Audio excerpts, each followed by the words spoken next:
It's just taking a second to load.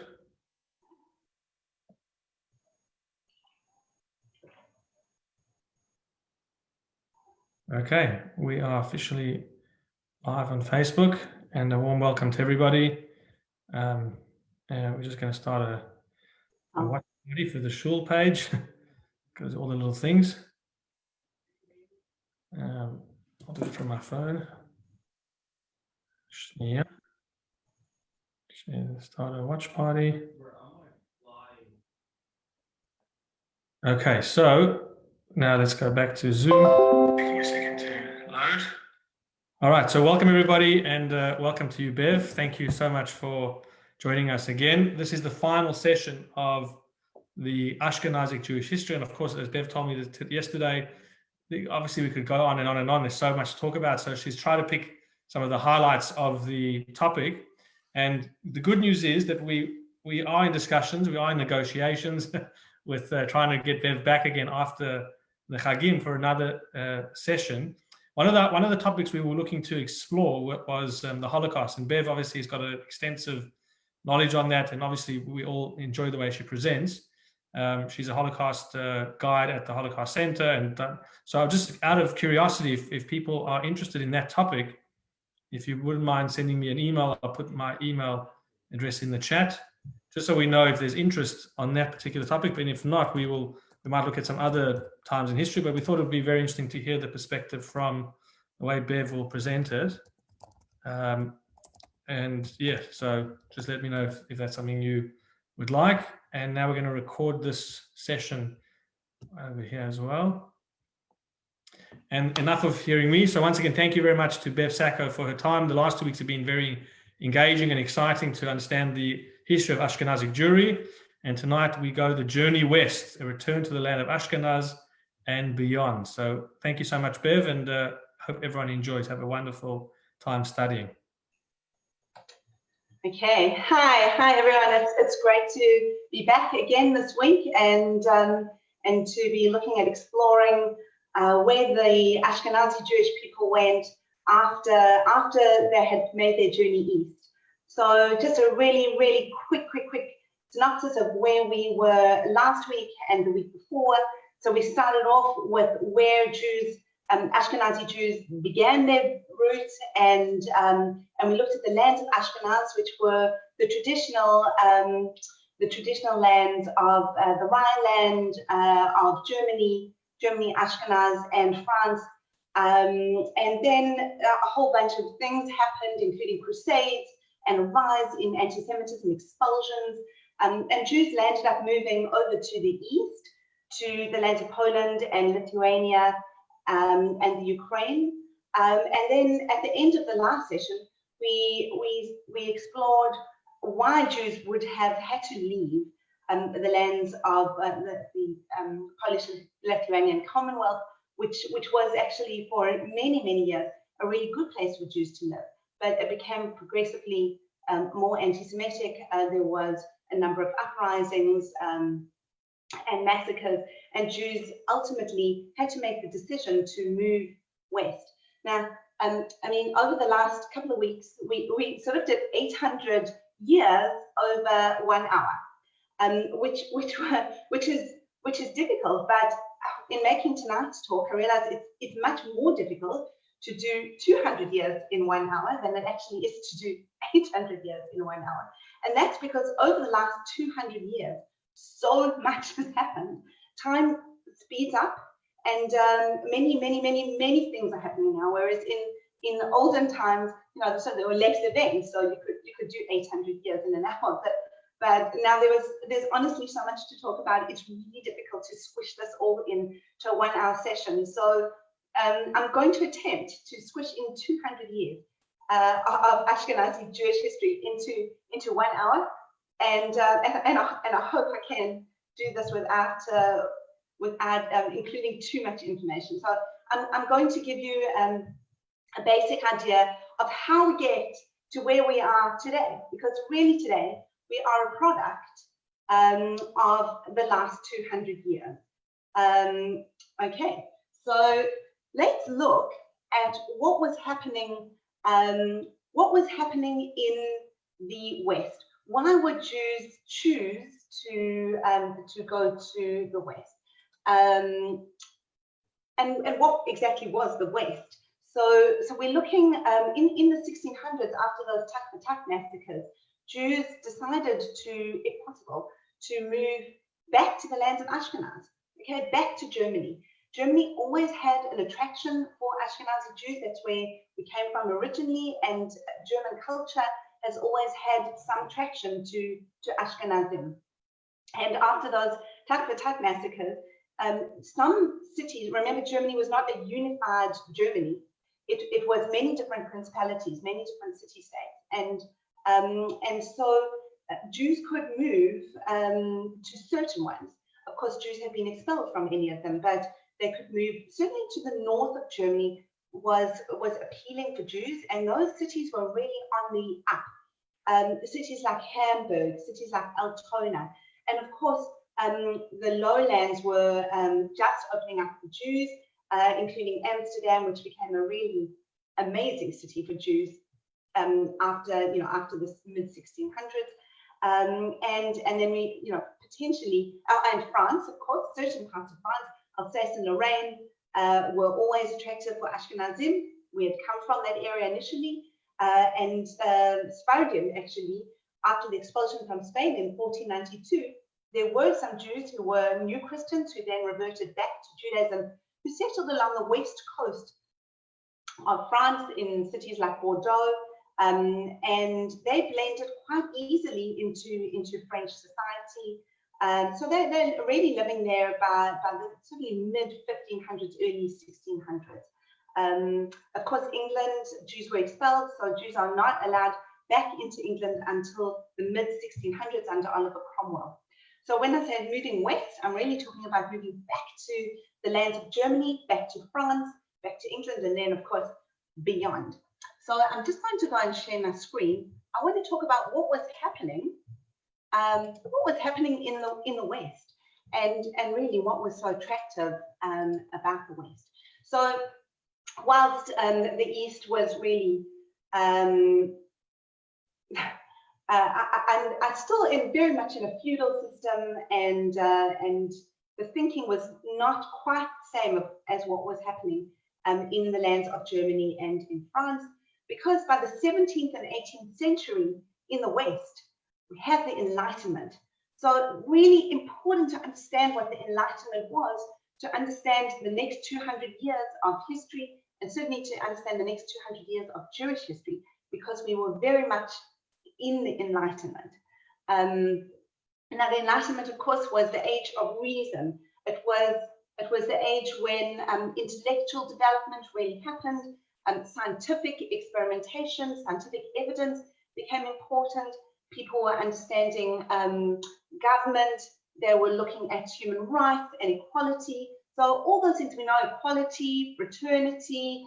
René Descartes wrote, "I think, therefore I am." He was really the beginning of the thinkers of the Enlightenment. And so we've got this whole age of reason and understanding and development, really intellectual development, that is happening in the West. It's happening in Germany. It's happening in France. You've got many intellectuals developing, and also within the courts of the enlightened, what we call the enlightened despots, so the enlightened monarchy in the West. The courts were full of this thought of how to develop human intellect.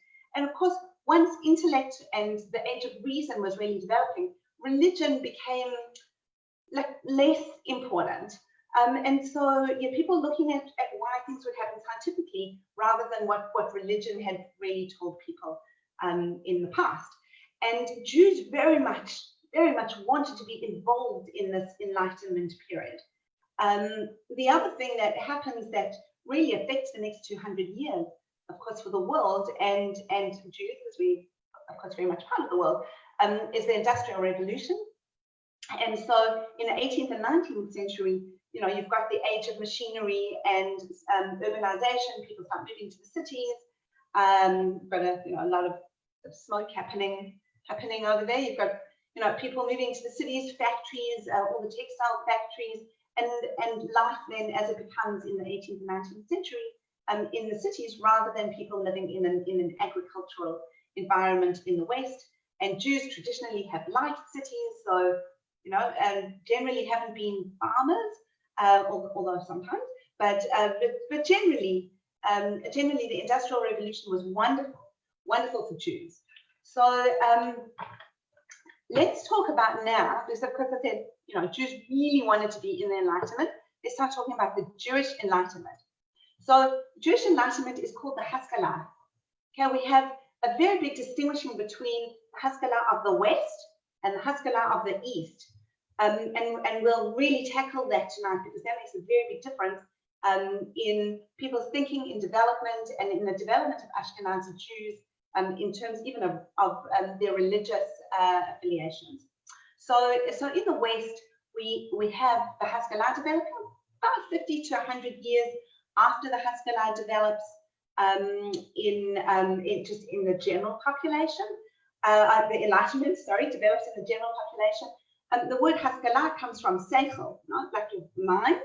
So that's how we get Haskalah. And really the father of the Jewish Haskalah would be a man called Moses Mendelssohn.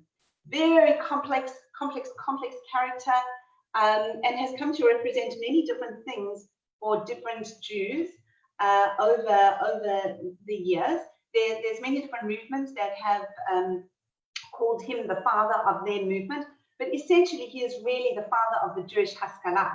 He is, of course, born in Germany. He's born in Dessau, and then at the age of 14 moves to Berlin. He has a tutor from Dessau, as the Rabbi of Dessau, and becomes the rabbi in Berlin, who really notices that this man, this boy, is extremely gifted intellectually, and he teaches him not only Talmud and not only Torah, but he also gets him involved with other people living in Berlin who are, I guess, Jews of the early Enlightenment, never became particularly famous, but were learning German, were learning Greek. Languages were very important to them. And he began to immerse himself not only in Jewish learning, but also in German thought, and very much became part of the German Enlightenment. So like in Germany, they consider Moses Mendelssohn as one of their initial fathers of the Enlightenment. But and he was a very important figure. But for Jews, he really is the beginning of the Jewish Enlightenment in Germany. He really wanted, of course, Jews living in Berlin were not living in the best of places. Berlin was not open to all Jews. Berlin was only open to you if you were wealthy. There were definitely, different levels of society. So if you were wealthy and you were a very useful person, then you could live in Berlin. Otherwise, you were really just sort of like a temporary resident of Berlin, and you could be told to go at any point. So for Moses Mendelssohn, it was really important for him to be there and immerse himself in German culture. And he felt that if Jews immersed themselves in German culture, then Germans would allow them into society. There would be sort of an emancipation of Jews. Jews really didn't have any rights. They were not citizens of the country or citizens of the town even. They were really, visitors who would be allowed to live in a place, but they for sure could be expelled at any point. And so Germany, each town in Germany really, Jews were most likely living in ghettos in those towns. Of course, the ghettos started in 1517 in Venice, but most of Germany that had Jews, when the Jews were living in ghettos. In Berlin, they were not necessarily living in ghettos, but there were only certain Jews, of course, were allowed in Berlin.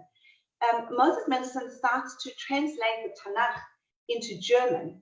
And the reason is not so that Germans would understand the Tanakh, because of course the Bible had been translated into German for them, but so that Jews would learn German, because Jews at the time were speaking Yiddish, and for him it was really important that Jews would would learn to speak high German, would learn to be elevated, would be more cultural, and that way Jews would be accepted. He wrote a book called Jerusalem. It's a complex book, very complex book, but the book really essentially says, look, Jews can be good citizens and be and still have their own religion, and they should be allowed into society. He really tried to get Jews involved in society. That was his main thing. He himself was an observant Jew until he died. He's sometimes called the father of the Reform movement because he really did live in two worlds. He lived as a Jew and he lived as a German, but he himself was halakhically observant till the end of his days. His children, on the other hand, and his disciples and followers really never managed to keep up the same level of observance as him, and actually most of his children landed up converting to Christianity, and certainly by the time it came to his grandchildren, all of them had converted to Christianity. So even though he was able to maintain this himself, other Jews were absolutely not managing to, once the Enlightenment happened and once this sort of took hold in German society and amongst Jews in German society, other Jews really didn't manage to hold this together and lost their Judaism in droves from the time that they were really allowed into society. But you know, he was convinced that if Jews could be more German, they would be allowed in. Now we're going to see what happened after that. He himself, by the way, never managed to see the emancipation of Jews. So he lived in the period, you'll see he died in 1786. So died just before the French Revolution. And the French Revolution really was the beginning of what we call emancipation of the Jews. So let's have a look at what emancipation of the Jews is. Okay, so what is emancipation? I mean, it's a word that's really borrowed from emancipation of Black people, which happened in America. And so it's a borrowed word, but we use it really to say the beginning of the time that Jews got equal rights as citizens, the time that Jews, there were documents written that enabled Jews to have citizenship of a place. They were not just considered a temporary resident of the town, and they were allowed into universities, they were allowed higher education, they were allowed into professions that they had never been, well, not had never been, but certainly since the Middle Ages had not been allowed in. So it's like a pathway into emancipation. It doesn't just suddenly happen straight away. In 1771, so this is during Mendelssohn's time, but before the French Revolution, he has a good friend called Christian Wilhelm van Dom. He wrote a paper called On the Improvement of Jews as Citizens. He was good friends with Mendelssohn, but he didn't necessarily believe that Jews should be able to, live as they had been living in the past. He felt really if you allow Jews to improve, then the rest of society will accept them. And if they're then accepted into society, of course, then they should have full rights as humans and as citizens. In the 1780s, there were the Edicts of Toleration in Prussia. Prussia, where Berlin is, was a little bit more moderate than other cities or other towns in Germany, and definitely was moving forward towards emancipation, but not quite yet. In 1781, Emperor Joseph II in Austria, so that's in the Austro-Hungarian Empire, allowed Jews into university. This was the first time Jews had been allowed into university in the Austro-Hungarian Empire, and Jews really, if they could, really embraced this possibility. The French Revolution really signifies the beginning of emancipation. In 1789, we had the beginning of the French Revolution, and then in 1791, it took them 2 years to decide that Jews were actually, people who should get free rights, because of course Voltaire and Rousseau, all those ideas of equality and rights and fraternity and liberty, freedom, that was supposed to be for everybody, but they have written that this should be for everybody, but they didn't necessarily quite think that Jews should also fit into this category. So it took them a couple of years to decide if Jews were going to be emancipated. But in 1791, Jews were first emancipated into French society, and then it followed on after French society was, after Jews in France were emancipated. Okay, what then happened? All right, this is very important. We have Napoleon Bonaparte. Okay, so Napoleon, because he rises to power after the French Revolution, he becomes the first consul of France in 1799, and then he decides to call himself an emperor in 1804, and he goes on his journeys to go and conquer the world, certainly conquer Europe. And Napoleon saw himself as sort of a liberator, I guess, sort of quasi-messianic sort of figure, where he was going to liberate the Jews. And he felt that by liberating the Jews of all the countries that he went into, that Jews would then become blended into the rest of society. And that way there wouldn't be a Jewish problem anymore if they were just allowed to be free and just allowed to sort of, become part of the melting pot of society. So Napoleon, wherever he went, he basically opened, bashed down the walls of the ghettos everywhere in Europe that he went. And the Jews were suddenly free and emancipated. So there weren't necessarily documents saying that they were free. You can see, if you look at this map, I know I'm in the way on the map here, so I can't really see all the things, but if you have a look at this map that I've got here of the emancipation of European Jewry, push this down. I'm scared I'm soon to move things too much. Oh, okay, I can move it. Oops. Okay. So if you look at that map of the emancipation of the Jews of European Jewry, you'll see it's really where Napoleon went. So okay, not Spain, because Jews have been expelled from Spain, so Jews weren't allowed back into Spain for a long time. But certainly France, the early days, and then you've got Germany, Switzerland was actually one of the last countries. The Austro-Hungarian Empire, Prussia, all these areas that are like in that light brown color. That's where Napoleon went, and then of course he got defeated in Russia. So that happens very, very much later. I'll try and move this up again, and it's a little bit easier if I can move it up there.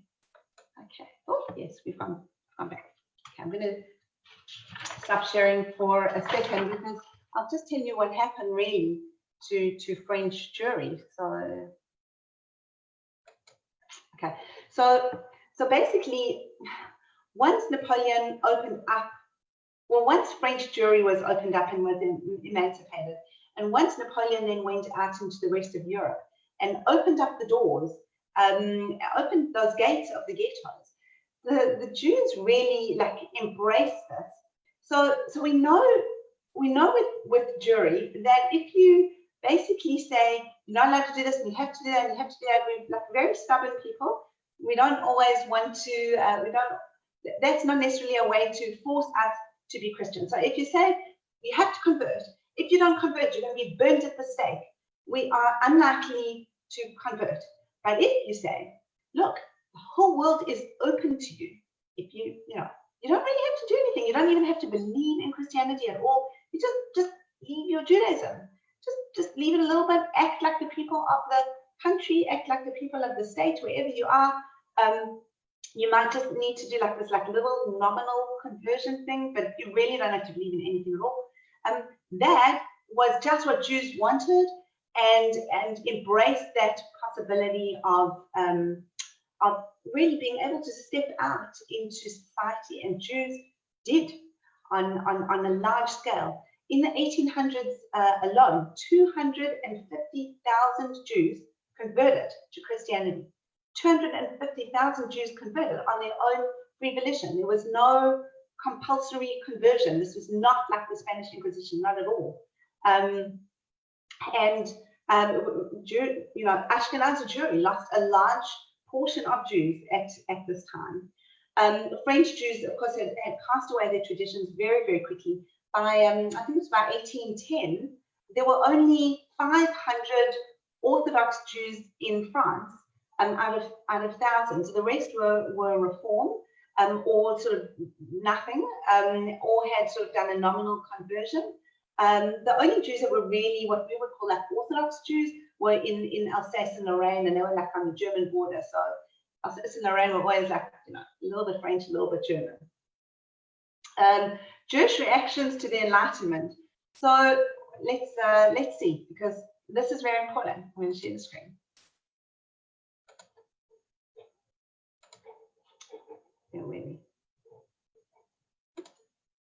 Okay. All right. So Jewish reactions to the Haskalah were either conversion, which I just spoke about before, and we have, you know, some really famous Jews that converted, like Benjamin Disraeli, for example, who became, you know, Prime Minister of England, of England, in the late 1800s. We've got Heinrich Heine, who, you know, was a brilliant German writer who converted. Basically, he said it was his ticket to Europe. If baptism was his ticket to Europe, he was quite self-loathing, actually, and a lot of the statements that he made got used by sort of modern anti-Semites later, even into the Nazi period. They used some statements that Heinrich Heine himself had written. Karl Marx, you know, wrote some terrible things about Jews, and of course he too had was a convert. So we've got, you know, we've got converts. That was one option. Then we had the liberal or the reform movement, which was really started by Abraham Gaga in reaction to what was happening in Germany. So he felt, look, people want to be German, and they want to shed their old look. They don't want to wear long black coats, and they don't want to wear hats, and they don't want long beards. People didn't know any Hebrew, so, you know, I took out Hebrew from the liturgy at the time. There were church bells in shul. There were services were on a Sunday, not on a Saturday, to try and make it like much more like a Protestant service. That was what Jews wanted at the time, and his hope was that he would keep people Jewish. They wanted to be German, they wanted to be part of the Enlightenment, but he wanted to keep them Jewish at the same time. And so this was his way at the time in society of keeping people attached to Judaism, but allowing them to be part of German society as well. Now the Reform movement, of course, changed a lot over time, over you know, the last few hundred years. It's changed quite dramatically, and Reform now is really more a product of what we have. Reform in America, you know, throughout the world, that's more a product now and it's not necessarily what Abraham Gaga envisaged for the Reform movement. But Reform in Germany, you know, in the time that he started it, was quite far removed from traditional Judaism. Yeah, as I said, like no Hebrew, no references to Zionism at all, because Berlin or Germany was, you know, that was the place people wanted to be. They didn't want to go to Israel. They didn't want to go to Zion. They wanted to be in Germany. That was their permanent abode.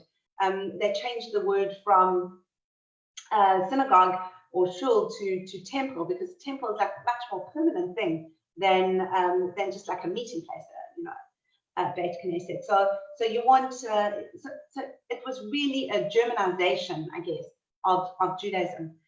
You know, you do have opposition to the liberal movement. Of course, the traditional Jewish orthodoxy was still around. We had Rabbi Bamberg, who was trying to hold things together for orthodoxy in Germany.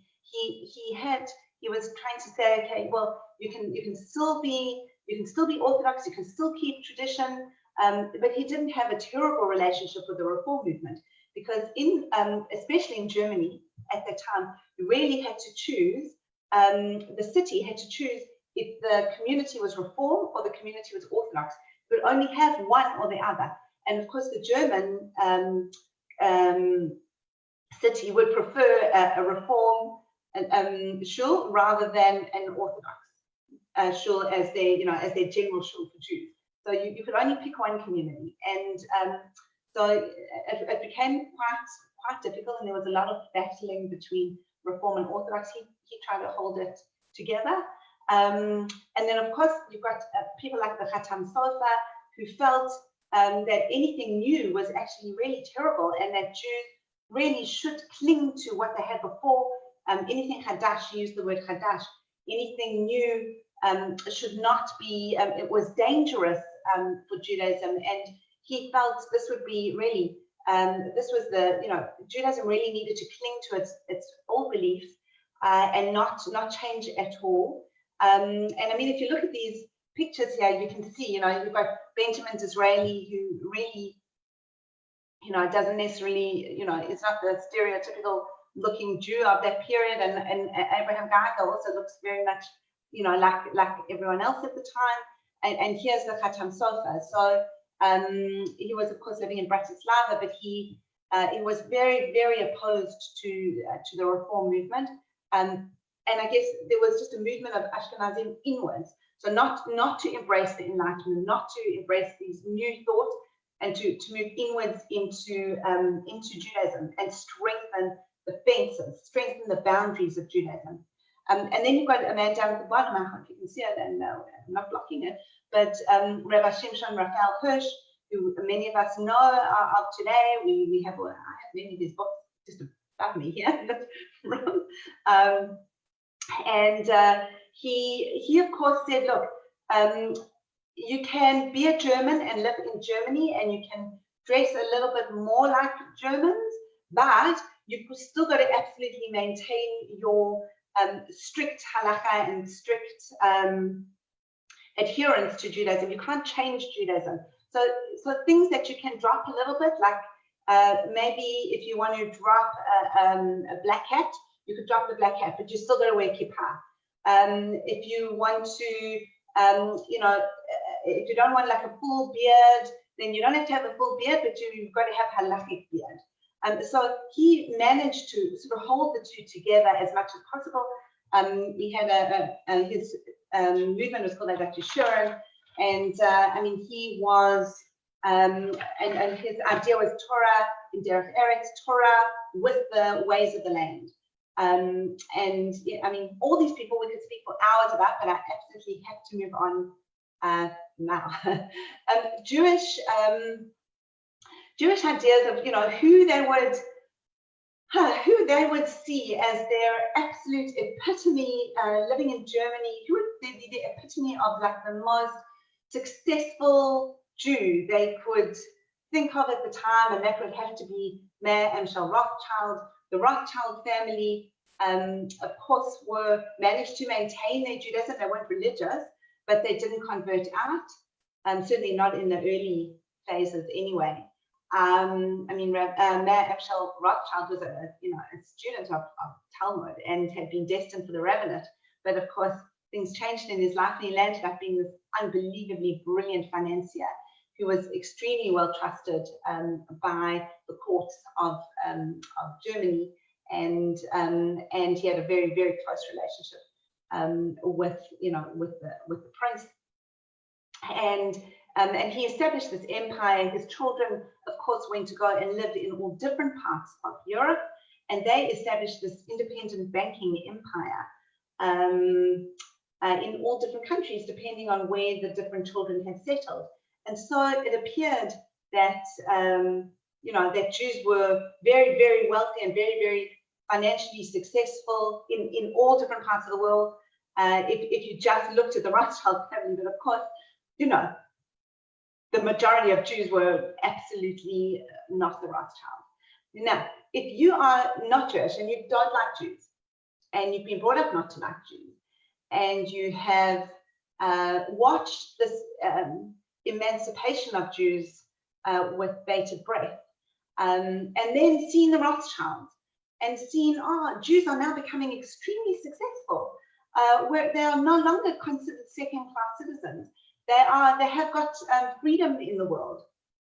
They become competition, and they look more successful than they necessarily may have been. It started to breed a whole new kind of anti-Semitism. So we need to talk a little bit about modern anti-Semitism now. Last night at like 3 o'clock in the morning when I was making this slideshow, I looked up Michelle Rothschild, and I was looking for images, and it was very difficult to work out who he actually was, because there were so many different images of him, as you get when you Google something. But I couldn't actually believe, I was shocked, the amount of anti-Semitic pictures, horrible pictures. If you Google it, you'll see yourself. Horrible pictures that then come out as soon as you type in Rothschild and click on images.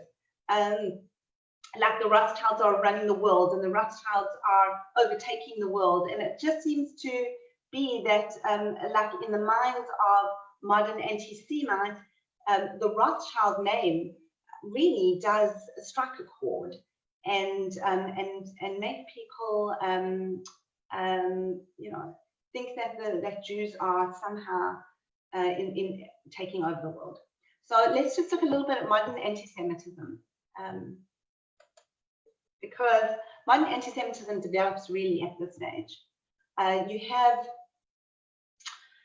a man called William Marr in 1881 who coins the term anti-Semitism. It was not a word that existed before.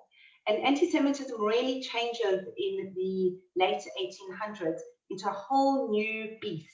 So remember, we had discussed medieval anti-Semitism before, where Jews were sort of accused of blood libels and desecrating the host, and Judenzahl. So all of those ideas about the Jew as really a demon, that was medieval anti-Semitism, and it was also very Christian-based. It was very church-based. If not, the high echelons of the church, lower down in the church, it was religious-based. But modern anti-Semitism is not religious-based. Modern anti-Semitism is racially based. And the idea of race was not really something that people thought about until the late 1800s. But in the late 1800s, really, race becomes a really big thing. It follows Darwinism and social Darwinism. And people are thinking, who's like if there's hierarchies of creatures and hierarchies of animals, then there must be hierarchies of people and hierarchies of society. And so Aryans must be right up at the top. And Jews are going to be like bottom of the hierarchy. And so modern anti-Semitism is going to pick up Jewish racial features that are not necessarily Jewish racial features, but if you didn't like Jews and you need to pick on something, this is what they're going to go for. So like these are, a lot of these pictures over here are from Nazi times, but there were of course cartoons coming from before. You can see the one picture here of the poisonous mushroom, where Jews are considered like they're not even a person. They are a mushroom. It's like a fungus. It's going to spread. It's going to damage you. It's going to damage the world. There's all these little baby mushrooms underneath here. So Jews are going to infect you and make you sick somehow. It's a poisonous mushroom. The next picture is trying to show Jewish racial characteristics. That's from Nazi times, of course. They're trying to show a Jewish nose. This is all modern anti-Semitism, racially racial anti-Semitism, and then you've got the idea of Jewish conspiracy. So Jews are going to take over the world. They're going to strangle the world. You've got these spider pictures where you've got this like evil Jewish spider like wrapping its arms around the world, taking over the world. That's like those Rothschild pictures that you'll see as well. I even saw this one down at the bottom here. That's a really new modern one. Facebook. You've got the same, the octopus tentacles overtaking the world. Jews controlling the world. This is really what we call like protocols Zion. So, again, that was a conspiracy, and we could talk a whole talk on the protocols of the Elders of Zion. But, these conspiracies of Jews overtaking the world and controlling the world, obviously, nonsense. Okay, now let's move on to the Haskalah in the East. Okay, so we've been discussing the Haskalah in the West, but we were still in the East. The majority of Jews in the beginning of the 1800s are living in the East. They're living in the Pale of Settlement. 1.5 million people just in Russia alone are living in the East still at this stage. So a huge, majority of people living there, really poor, living in the Pale of Settlement. And of course, now they've also been exposed to ideas of the Haskalah, ideas of the Enlightenment, because Napoleon's come there as well. And Jews they never embraced Russian culture like they embraced German culture. Jews had this thing with German culture where they really wanted to be like Germans, but they never thought it possible to be like Russian culture. The Russian aristocracy never really had anything to do with Jews. Jews weren't living in Mother Russia or Imperial Russia. Jews were actually living, in the Pale. So, the Russian peasants that Jews came into contact with, they didn't really, they never wanted to integrate into Russian peasant society. So the Haskalah in the East takes on a whole new form, and it really becomes like a cultural revolution. So it's also Haskalah, like Sacho, like thinking, new thoughts, ideas of new the world being a new place. But there's a revival of culture. So we've got Yiddish, revival of Yiddish as a language. There's now literature written in Yiddish. That picture that I've got there is from Fiddler on the Roof. You've got Shalom Aleichem writing Yiddish literature like Fiddler on the Roof. You've got the development of socialism, the development of ideas of revolution taking hold also in the Pale in Russia. Marxism, socialism, communism, those ideas, and also the ideas of Zionism really taking foot in the East, because it's unpleasant living in the East at the time. So Jews are much more keen to move to Israel, to move to the land of Israel, than they are in the West, where they're quite happy, living in Berlin or Hamburg or Altona. So now there, of course, was opposition to the Haskalah in the East. Last week we discussed the Hasidic movement, and we discussed the Vilna Gaon and the Mitnagdim. This was very much, they were very much opposed to the Haskalah and what it was going to do to Judaism and to Jews in general in Russia. And they really were right. I mean, it really, even though Hasidism was the dominant force with Jews in the East, most Jews were actually Hasidic. Certainly in the early 1800s, by 1810, the majority were actually Hasidic. In areas outside of Lithuania, Belarus, and northern Russia. But Poland, Ukraine, that's what sort of made up most of the Pale of settlement. Most Jews sort of were Hasidic, and if they weren't Hasidic, then and they had become involved in Haskalah, then they were either Zionists or they were just like secular Jews. They were interested in a cultural revolution, and also in thought. They would have loved to attend university. It wasn't allowed in Russia, and they were so poor they couldn't even think of things like that. And so, yeah, ideas of revolution also did take hold. The anti-Semitism in Russia was really a really big factor in causing Jews to move. What was the main dominant factor in causing Jews to move away from the East to the West, and really around the beginning of the 1800s, anti-Semitism really got horrible. It became much more, it was like a whole new creature of anti-Semitism than what Jews had seen before, other than the Tat massacres. The the new Tsars were all anti-Semitic and really hadn't been accustomed to living with Jews in their empire and just really didn't want them. Jews were a nuisance to them. They started to categorize Jews into who was useful and who was not useful. You were like a useful Jew if you were maybe a farming sort of agricultural type Jew, but if you were a rabbi or a teacher, you were a useless Jew according to them, and so your hierarchy in society was even lower. They would often expel people from different towns. There were many villages where Jews had lived for hundreds of years that were no longer allowed to live there. And so things really did become very, very, very difficult for Jews living in the East. These Cantonist laws were also very nasty. I don't know if you know about those, but when boys were 12, they were conscripted into the Russian army, and they sort of went to these little like villages, I guess, where they would learn how to fight. And by 18, they were properly conscripted. And once they were properly conscripted, they were in the Russian army for 25 years. Those were called the Cantonist laws. And once Jewish boys went into the Russian army, most of them never came back.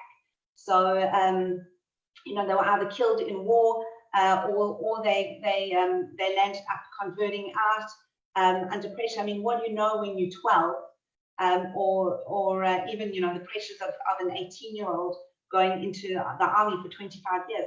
It's unbelievable. It sounds like a life sentence, but it actually was a life sentence, most of the time. So once things got really, really difficult, kids were recruited out. Professions, of course, Jewish professions were taken away much earlier than they were. Jews just became progressively more, they just became poorer and poorer, and it became almost impossible to live in the Pale of Settlement. But there wasn't really a choice, to go anywhere, because most Jews were just so poor that they actually, they just couldn't actually go anywhere. And so in 1871, there was this really big pogrom, huge pogrom in Odessa. And Odessa was like near the bottom of the Pale of Settlement. It's in Ukraine now.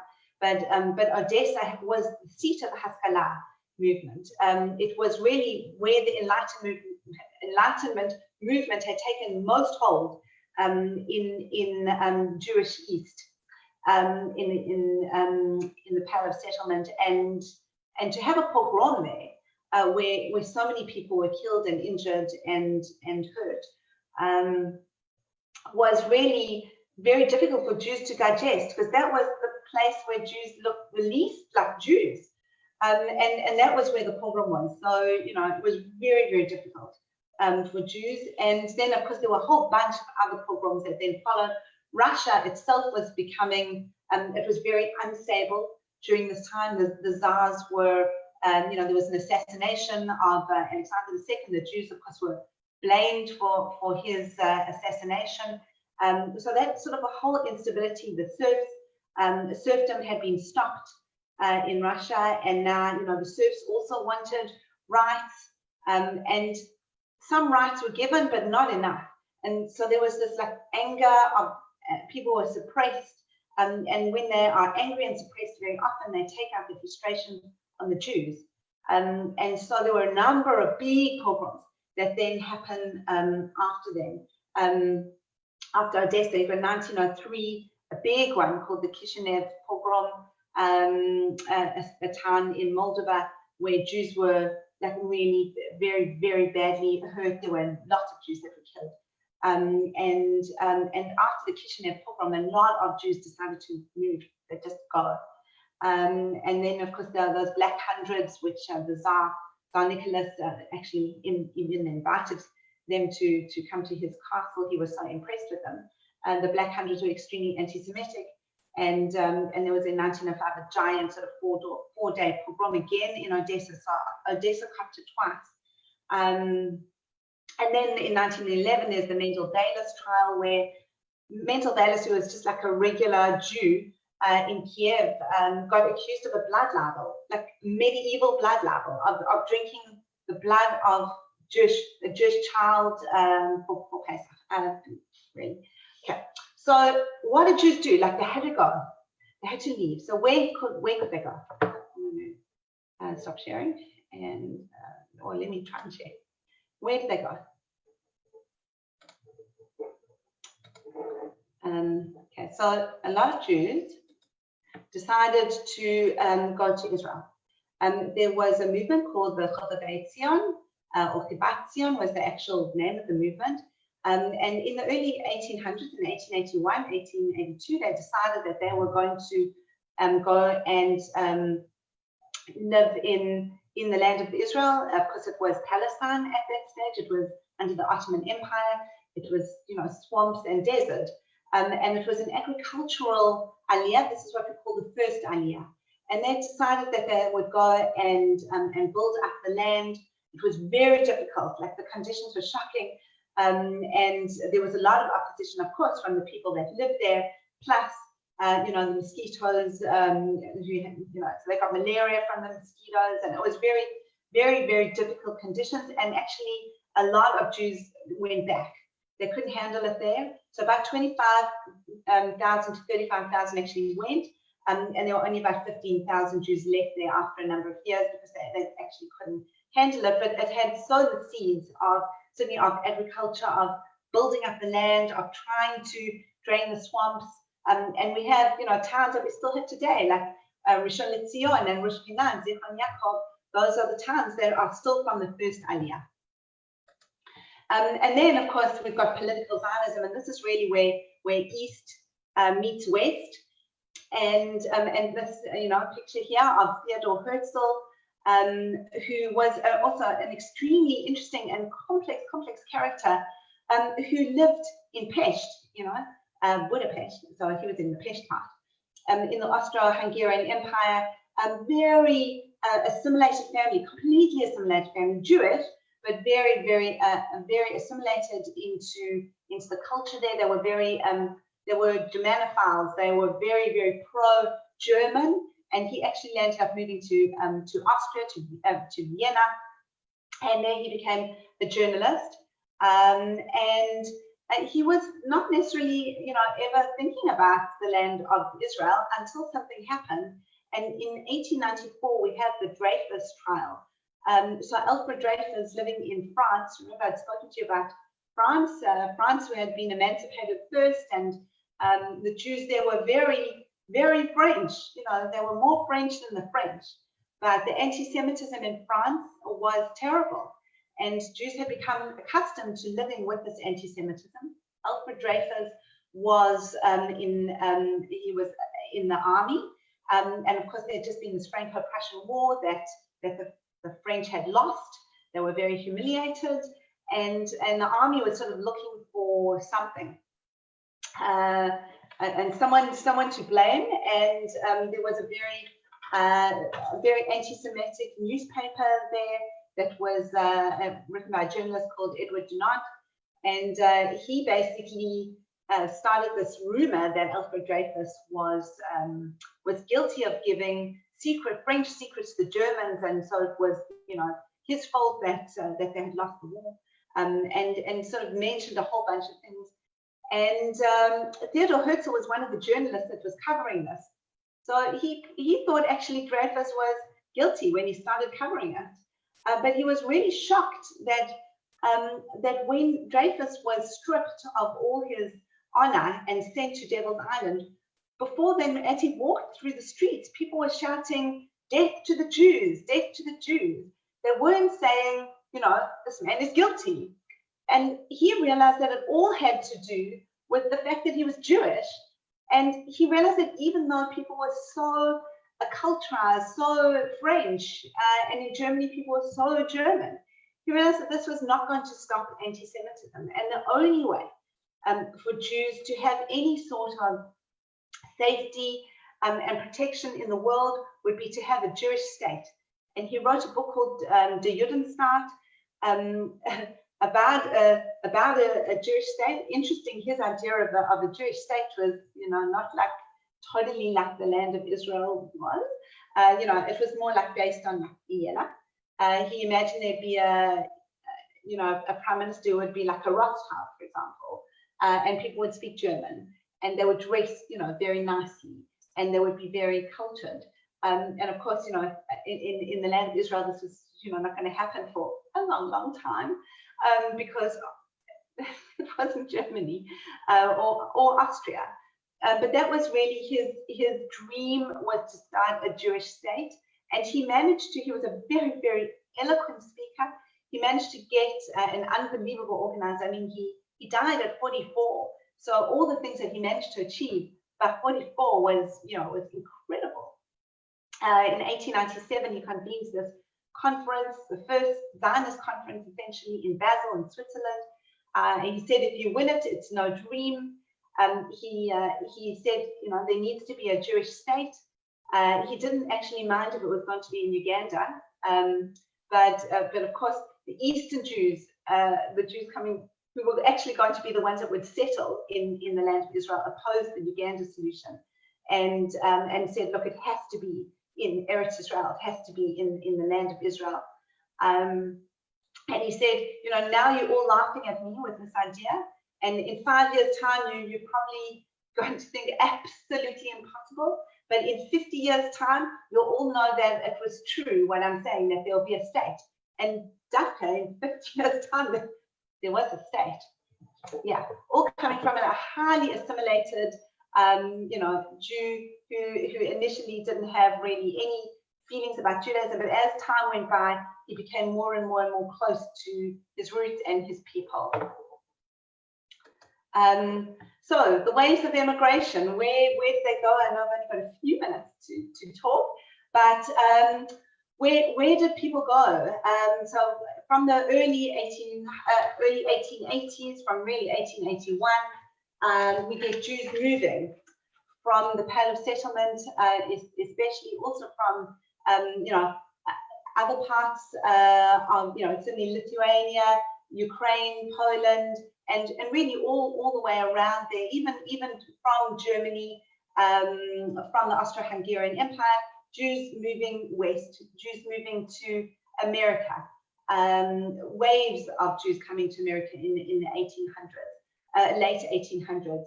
Certainly mid-1800s were like the German settlers, and the initial people living in America, the initial Jews living in America were of course Sephardim. They were not Ashkenazim, but once you get these, huge amount of people coming from the Pale of Settlement from Russia, essentially, coming to America in the late 1800s, coming to the sweatshops and all those pictures you've got of America, and I've got a picture there, people sort of arriving at Ellis Island.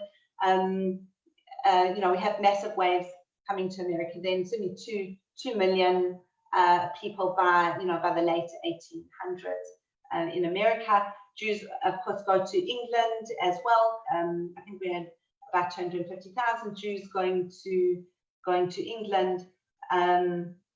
Jews, of course, couldn't go to England until the mid 1600s, as I said before. But in the late 1800s, massive waves of Ashkenazim moving to England, which was already very much emancipated at that stage.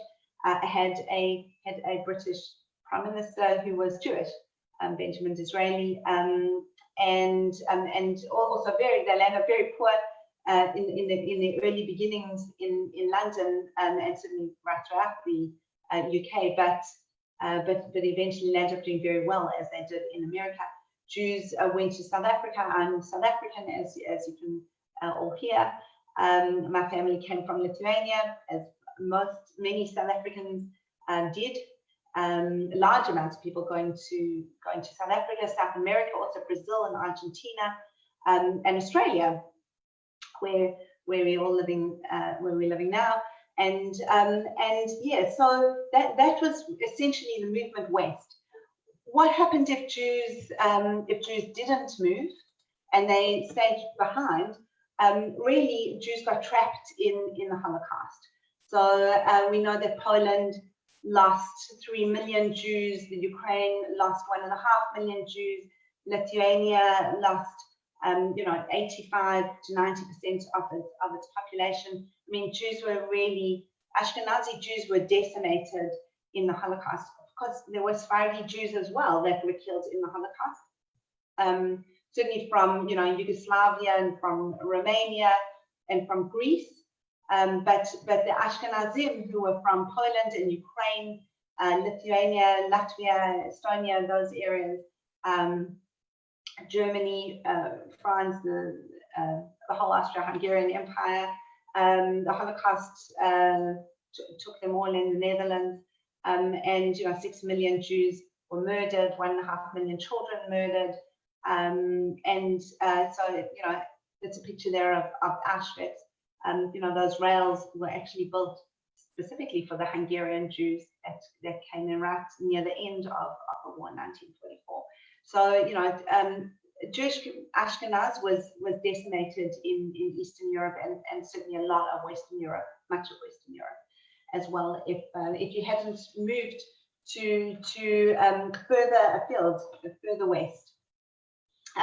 Today, if we look at Ashkenazim, we have about 10 million Ashkenazi Jews in the world today. I thought this was a really nice map, and I expanded it, and now I can see it's actually quite difficult to actually see the numbers. But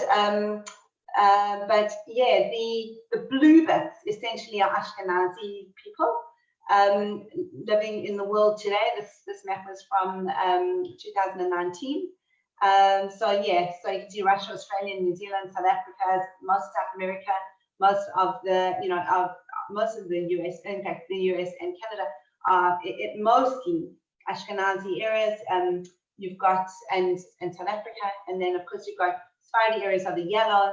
Those are mostly Sephardim, and then you've got some of those areas, with the diagonals there, which are Sephardim and Ashkenazim together in a place like France, for example, and even Italy, and some other areas in Central Europe. So, and certainly South America, you've got a mix of Sephardim and Ashkenazim. So, yeah, so that's, I guess, a brief history of Ashkenazim. And I hope that you've enjoyed the series and that you've learned a lot. I'm going to stop sharing and I can talk to you properly. I hope that you've learned a lot from the series, and that I haven't overloaded you with information. I've enjoyed seeing you all here, and yeah, it was a pleasure spending my time over Tuesday night with you. I think if Daniel, if there were Rabbi Raven, if there were any questions. Yes. So while, if there are any questions, no one's written any questions in the text box, but if you do have one, you can type it in now. And we just want to once again thank Bev for her 3 weeks of enlightening us in the right way, and educating us and teaching us. And we sincerely appreciate it. And we'll keep you posted with any upcoming series that Bev will do for us. So thank you once again. I'm just going to end the Facebook stream.